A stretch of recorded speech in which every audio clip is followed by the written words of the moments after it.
北京这几天同时上演两场戏码，一边习近平在天津上合峰会上豪掷100亿元人民币，承诺20亿无偿援助、100亿贷款、100个小而美项目，还加码奖学金，对外大撒币收买人心。另一边，国内却从9月1号开始强制征收社保，企业倒闭，工人降薪，企业潮爆发，网络舆论炸锅。外面演大国担当的外交秀，里面却上演抢钱续命的生死战。这对比不就是赤裸裸的党国民穷吗？观众朋友好，这里是大时局，我是王真。天津上海合作组织峰会9月1号在天津落幕，与会的包括俄罗斯总统普京、伊朗总统佩泽什基安、印度总理莫迪等20多国领导人。中共党魁习近平在主持上合峰会发表讲话时指出，上合组织已成长为26国参与，在50多个领域开展合作，经济总量接近30兆美元的世界最大区域组织。习近平在会上宣布，中方将在有需要的成员国实施100个小而美民生项目，2025年前提供20亿元人民币无偿援助，并在未来3年新增100亿元贷款。同时，他还承诺翻倍扩大上合组织专项奖学金名额。不过，对外大撒币的同时，北京却在9月1号起全面强制实施的社会保险缴纳规定。这项政策引发了中国民间强烈反弹。中共最高法院用司法解释方式明确规定，企业、用人单位和员工之间任何不缴社保的私下协议一律无效，违规企业单位将面临补缴社保以及被追责和罚款。这在经济持续衰弱、消费支出低迷背景下，生存艰难的中小微企业将无力承担用人成本。对普通劳工而言，缴社保则意味着本就不高的薪资将再次缩水，甚至是面临失业风险，对企业和员工无疑都是雪上加霜。近来，在中国大陆社区媒体上出现许多对强制社保的吐槽声音，企业和打工人皆怨声载道，也有不少企业因强制缴纳社保而被迫选择关停，有的不得不将聘请员工一事外包，规避缴纳社保，还有的则被迫选择调降员工薪水，甚至辞退员工。浙江义乌的一家日用品工厂，自去年下半年起，生意逐渐变差。老板陈平表示，这几年几乎没获利，收支总体持平。但9月1号实施的社保新规成压垮骆驼的最后一根稻草。他最后决定清退工人，关停工厂。陈平表示，浙江的一些服装厂一般有300-400人，如果被人工集体举报或强制补缴社保，对本就经营困难的小工厂而言是致命打击。像缝纫工、包装工，一般工资在人民币6000元左右，缴社保肯定要降薪。深圳一家主打螺蛳粉的餐馆经理杰克周表示，不断上涨的劳动力成本已经迫使他的雇主关闭了2家门店。他说，现在当地社保局正在追缴2024年下半年的欠缴社保费。在江苏经营纺织厂的刘玉表示，纺织业利润空间有限，再加上近年来国内外市场需求疲软，订单波动大，若按现行规定为员工全额缴纳社保，人工成本将占约70%，工厂生存会更加艰难。也有公司将聘请员工一事外包给人力公司，来规避部分社保。据财新报道，在北京经营家政中介公司的李宇决定把除行政人员以外的所有员工外包给人力公司。他也有几个同行选择外包，甚至是裁员。还有一些企业的应对措施就是裁员，或是改招聘兼职员工。这些员工不符合社保资格，包括麦当劳在内的其他企业正在重新招聘退休人员，这些人无需缴纳社保。在上海，一位余姓日料店的老板表示，他正在将员工的劳动合同重新归类为兼职。这一技术性举措将使员工在获得相同收入的同时，避免缴纳养老金。余老板说，这是规避强制性社保缴款的唯一方法。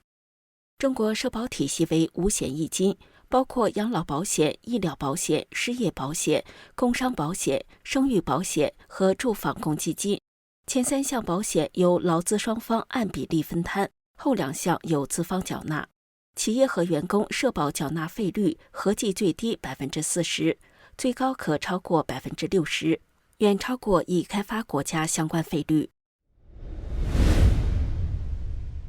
中共最高法院发布的数据显示，2025年上半年，全国法院受理劳动争议一审案件近44万件，比去年同期激增了将近41%。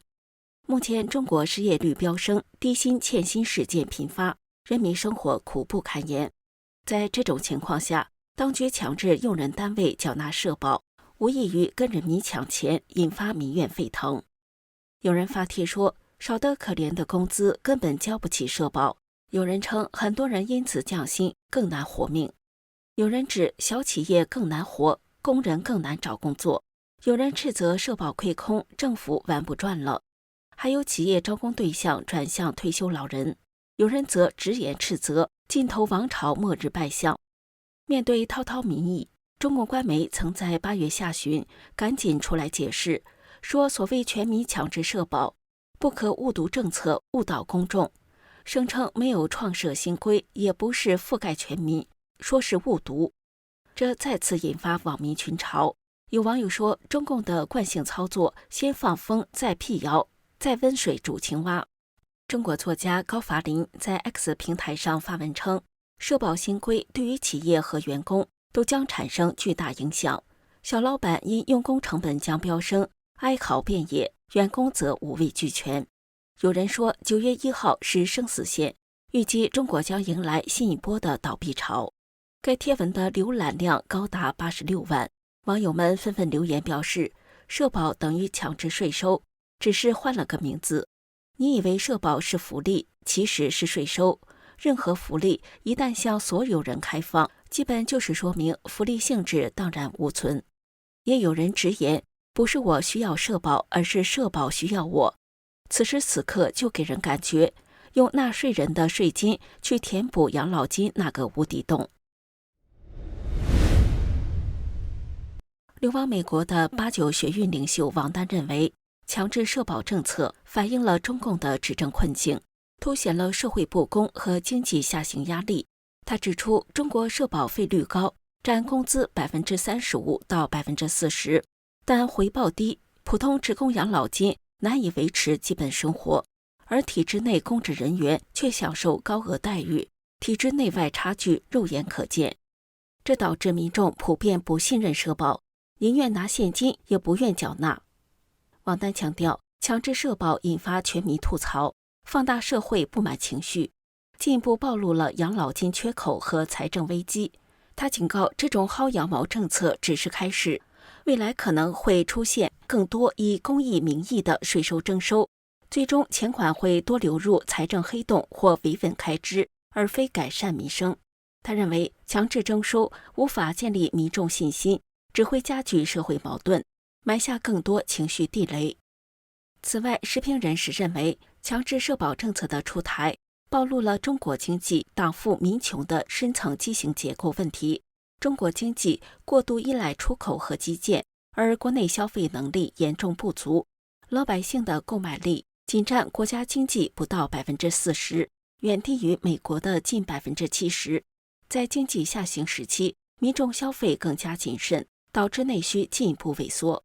此外，中国的出口导向型经济也遭遇瓶颈。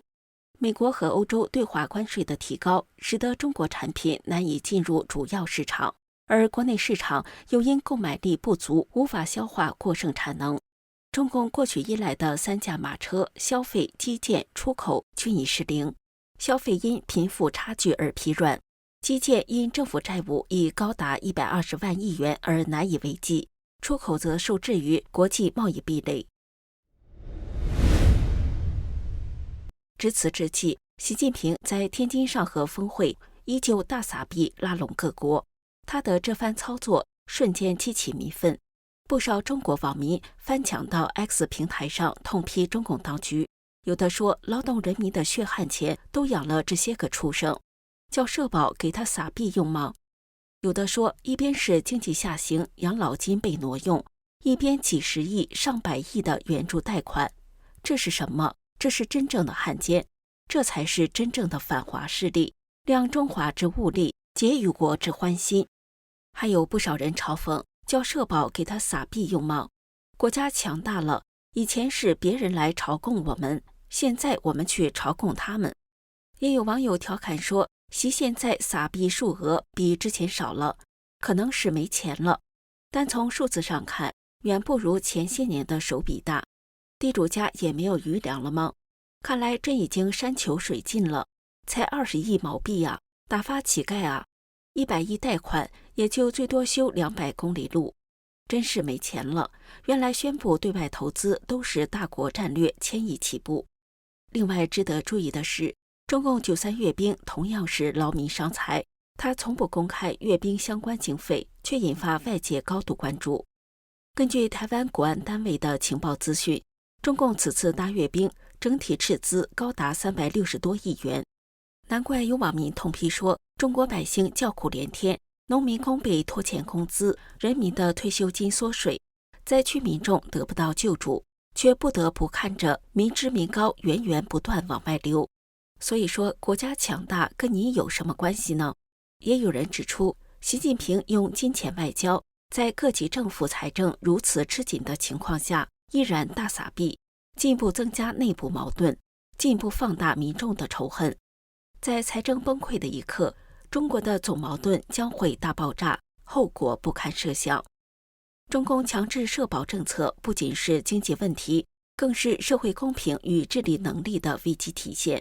未来当局倘若继续以抢钱方式掩盖危机，中国经济走出困境，恐怕难上加难。